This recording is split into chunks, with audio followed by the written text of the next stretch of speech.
Hello, in this video we're going to take a look at the concept of average rate of change. We'll first look at a diagram to describe this in a picture, and then we will look at the definition. So first let's consider in our picture we have a function f of x in blue, and we want to consider the average rate of change of this function over this interval a to b. So first thing we might want to consider is where this function is functionally at each of these points. We could see that we are at f of a at the top here, and some measurement here at f of b. When I consider the idea of average rate of change, what I'm thinking about is what is the slope of a secant line that passes through these 2 points. So let's consider drawing here a secant line through these 2 points. This would be the secant line.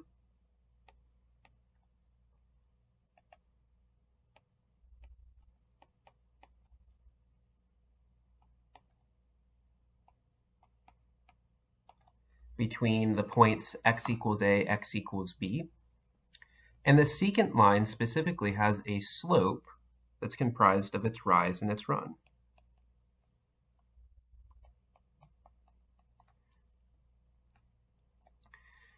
And that rise and run would give us the slope of that given secant line. So we have a rise and a run. So when I consider the idea of average rate of change between 2 points, the average rate of change of f of x on the interval a to b, I could say that average rate of change is defined by AROC, average rate of change, equal to the rise, which would be the f of b minus f of a, and then divide by b minus a. Another way we can describe this is this average rate of change is the secant line slope.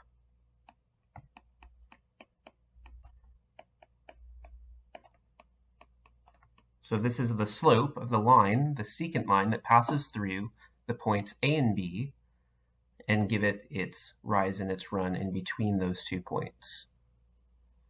And that's what we want to think about when we think about average rate of change. It is a secant line slope that passes through 2 points of our function. And again, this is just the idea of slope or rise over run.